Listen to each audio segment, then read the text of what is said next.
Good morning दोस्तों। मैं शिवराम प्रजापत आप सभी का स्वागत करता हूं आपके अपने यूट्यूब चैनल वीआईपी टेक्नीशियन में। और दोस्तों लेके आए आज का इलेक्ट्रिक डोज। तो स्टार्ट करते हैं। स्टार्ट करने से पहले सभी दोस्तों से रिक्वेस्ट रहेगी, वीडियो यदि पसंद आता है तो लाइक कीजिए, सभी दोस्तों के साथ शेयर कीजिए, और यदि पहली बार चैनल पे आए हैं तो दोस्तों चैनल को सब्सक्राइब कर लीजिए, क्योंकि दोस्तों आपको सुबह 8 बजे तो आपको इस तरीके का इलेक्ट्रिक डोज मिलता है, लेकिन शाम को दोस्तों 9 PM पर अपनी लाइव क्लास चलती है, तो वहां भी आप ज्वाइन कर सकते हैं। चलिए स्टार्ट करते हैं 51 नंबर क्वेश्चन से। हाँ, जब डैम्पर वाइंडिंग की जाती है तब वह किस तरह कार्य करती है। देखिए दोस्तों, डैम्पर वाइंडिंग आपने कर दी है। डैम्पर वाइंडिंग कहाँ होती है आपको पता होना चाहिए। तो डैम्पर वाइंडिंग होती है दोस्तों अपने पोल शू के ऊपर। तब वह किस तरह का कार्य करती है, तो बिल्कुल स्क्वेरल केज के रोटर के समान। दोस्तों किसके द्वारा? स्क्वेरल, है ना, केज का जो रोटर होता है दोस्तों उसके समान। ठीक है दोस्तों। अब कैसे देख लीजिए, ये छोटा सा पोल होता है, पोल के ऊपर एक शू होता है, ये शू बना होता है छोटा सा। शू के ऊपर छेद करते हैं और छेद करके इनको सबको शॉर्ट सर्किट करके चालक बन सब चालकों को क्या किया जाता है? शॉर्ट सर्किट किया जाता है। तो ये डैम्पर वाइंडिंग होती है। तो अपना स्क्वायरल केज रोटर भी तो ऐसा ही होता है, दो साइड में रिंग होती है और बीच में चालक स्थापित होते हैं। तो इन रिंग के द्वारा ये सारे चालक क्या होते हैं दोस्तों? शॉर्ट सर्किट रहते हैं। तो बस कुछ इसी प्रकार का ये वर्क करता है। तो सेम होता है डैम्पर वाइंडिंग और दोस्तों स्क्वायरल केज के रोटर का वर्किंग। चलिए नेक्स्ट डोज की ओर चलते हैं। 52 नंबर डोज। सिंक्रोनस मोटर में हंटिंग दोष को दूर करने के लिए क्या करते हैं दोस्तों? जो अपनी सिंक्रोनस मोटर है उसमें दोस्तों कौन सा हंटिंग दोष पाया जाता है? बिल्कुल उसको दूर करने के लिए ही दोस्तों कौन सी वाइंडिंग? जो डैम्पर वाइंडिंग की बात चल रही है दोस्तों, है ना, जो डैम्पर वाइंडिंग की बात चल रही है, ठीक है, उसी को यूज किया जाता है। किसको? डैम्पर वाइंडिंग को। तो हंटिंग दोष को दूर करने के लिए बहुत बार पूछा गया है दोस्तों, याद कर लेना। डैम्पर वाइंडिंग और कहाँ होती है? पोल के शू पर। ठीक है दोस्तों, पोल के शू पर ये वाइंडिंग की जाती है। चलिए नेक्स्ट डोज की ओर चलते हैं। 53 नंबर डोज। सिंक्रोनस मोटर में हंटिंग दोष क्यों होता है? देखिए हंटिंग दोष मिला तो हमने डैम्पर वाइंडिंग यूज की, लेकिन हंटिंग दोष होता ही क्यों है? तो दोस्तों अपना जो रोटर होता है, क्या होता है दोस्तों? जो रोटर होता है वो दोस्तों वो कंपन करने लगता है अपना, उसी तरह एक जगह पर वाइब्रेट करने लगता है। उसकी वजह से दोस्तों आपका हंटिंग दोष मौजूद रहता है। अब देखिए वाइब्रेट क्यों करता है ये देख लीजिए। तो थोड़ा सा बताएंगे दोस्तों। एक मान लीजिए ये अपना सिंक्रोनस मोटर का स्टेटर हो गया है, जिसमें हमने दोस्तों क्या दी? 3 फेज एसी सप्लाई देंगे दोस्तों। ये इसका होता है दोस्तों आर्मेचर अंदर। आर्मेचर क्यों कहते हैं? क्योंकि इसको डीसी सप्लाई देते हैं।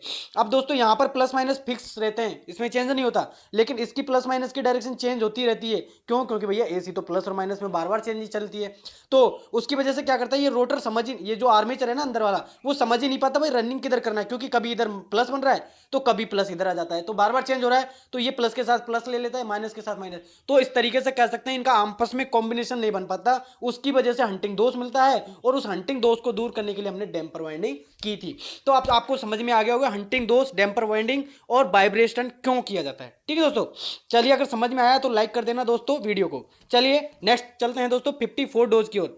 सिंक्रोनस मोटर में जब डैम्पर वाइंडिंग की जाती है तो कौन सा बल उत्पन्न होता है?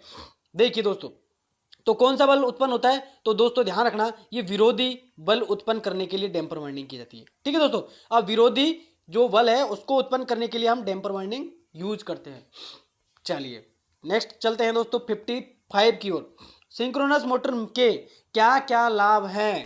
बहुत इफेक्टिबल क्वेश्चन है दोस्तों, ये बहुत बार अच्छे से पूछा जाता है। तो मेन जो दोस्तों इसका जो लाभ पाया जाता है वो एक है कि पहला तो देखिए, फर्स्ट मैं बता देता हूं कि एक भी आरपीएम दोस्तों ना तो इसमें कम होती है ना ही ज्यादा होती है, यानी एकदम नियत गति पर घूमती है। लोड हल्का फुल्का बैरी होगा, लेकिन इसमें एक भी आरपीएम का फर्क नहीं पड़ता है। ये बड़ा इंपॉर्टेंट रोल निभाता है। आप मान लीजिए प्रिंटिंग प्रेस, मतलब प्रिंटिंग प्रेस में हम पेपर छाप रहे हैं, अगर हल्का भी ऊपर नीचे आरपीएम हुआ और पेपर आगे पीछे हुआ तो प्रिंटिंग खराब हो जाएगी ना।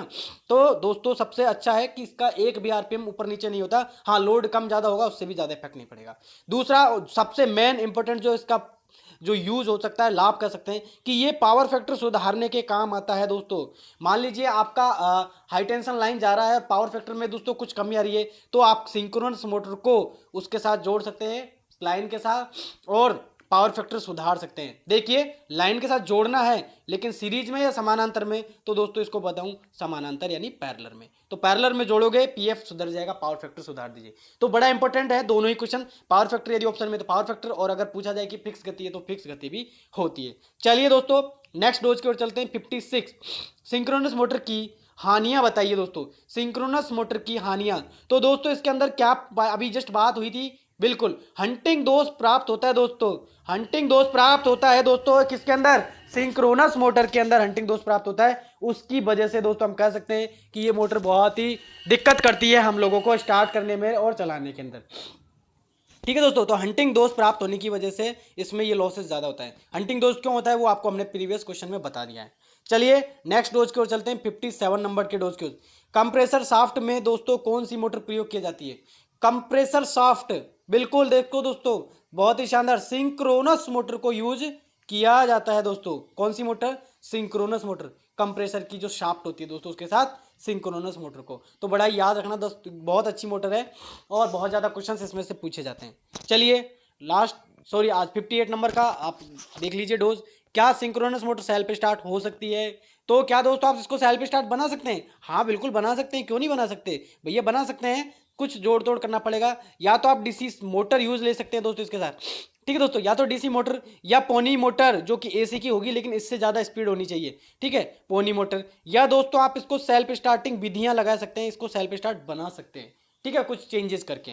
तो तीनों ही विधियों के द्वारा आप इसको दोस्तों सेल्फ स्टार्ट बना सकते हैं। तो कोई पूछे मोटर सेल्फ स्टार्ट बना सकते हैं भैया, नॉर्मल में तो नहीं होती है, लेकिन इसके साथ जोड़ तोड़ करें कि डीसी मोटर यूज ले लें, पोनी मोटर यूज ले लें, स्टार्टिंग विधि के द्वारा। सेल्फ स्टार्टिंग विधियां होती है कई सारी भाई, उनके साथ भी हम इसको यूज कर सकते हैं। तो सेल्फ स्टार्ट बना सकते हैं, होती नहीं है। चलिए नेक्स्ट डोज चलते हैं 59 नंबर के डोज की ओर। एसी मोटरों की बनावट कैसी होती है। बड़ा इंपॉर्टेंट फैक्टर है दोस्तों, एसी मोटर हुआ और आपका दोस्तों अल्टरनेटर हुआ। ठीक है दोस्तों, अल्टरनेटर है ना, एक होता है दोस्तों आपका सिंक्रोनस मोटर। दोस्तों इन सभी की बनावट एज इट इज रहती है एक जैसी, यानी एसी की मोटरें हुई। ठीक है दोस्तों, 3 फेज की बात कर रहे हैं यहाँ पर। ठीक है, 3 फेज मोटर, तो 3 फेज एसी की मोटरें हुई, अल्टरनेटर हुआ और सिंक्रोनस हुआ। तो इन सभी को ज्यादा कुछ नहीं, हल्का फुल्का चेंज करेंगे, लेकिन कह सकते हैं तीनों की बनावट सेम होती है। चलिए दोस्तों आज के अंतिम डोज की ओर चलते हैं। Dose number 60।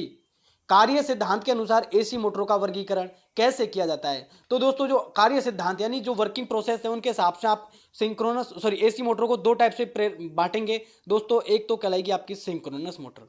ठीक है, तो सिंक्रोनस मोटर जनरली किस में आती है, एसी मोटर के अंदर आती है। और दूसरी होती है दोस्तों प्रेरण यानी इंडक्शन मोटर। ठीक है दोस्तों, तो आप कार्य के अनुसार 2 तरीके से बांट सकते हैं सिंक्रोनस मोटर। अब सिंक्रोनस मोटर भी 2 तरह की होती है, नॉन मतलब एक तरीके से सेल्फ स्टार्टिंग वाली और एक ऑटो वाली है ना, एक साधारणतः एक ऑटो। और प्रेरण मोटर भी आपको मिल जाएगी, सिंगल फेज हुई, 3 फेज, फिर सिंगल फेज में भी मान लीजिए आपका कैपेसिटर वाला हुआ, स्प्लिट फेज हो गई और शेडेड पोल हो गई। तो काफ़ी सारी मोटर होती है। 3 फेज में भी आपको स्लिप रिंग मिल जाएगी, स्क्विरल केज मिल जाएगी। तो वो इनके टाइप्स के भी टाइप्स हो गए, लेकिन जनरली हम कहेंगे 2 टाइप से हम बांट सकते हैं कार्य सिद्धांत के आधार से, एक तो प्रेरण के आधार पर, एक सिंक्रोनस के आधार पर। चलिए दोस्तों 2 प्रकार से बांटेंगे, बिल्कुल इसका 2 इसका राइट आंसर होगा। दोस्तों वीडियो कैसे लगे जरूर बताइए। क्या आगे भी इस सीरीज को चलाना है, क्योंकि दोस्तों व्यूज कमाएंगे तो फिर इस सीरीज को चलाना थोड़ा दुखद हो जाएगा हमारे लिए चलाना ना। तो आप लोग ज्यादा से ज्यादा शेयर कर दीजिए, और दोस्तों वीडियो पसंद आ रही हो तो लाइक कीजिए। नेक्स्ट वीडियो में फिर मिलते हैं। और दोस्तों फाइनली एक बात कहूंगा दोस्तों, आपका प्यार हमारे लिए बहुत इंपॉर्टेंट है, तो प्लीज अपना साथ जरूर दीजिए। बाय बाय दोस्तों, मिलते हैं नेक्स्ट वीडियो में।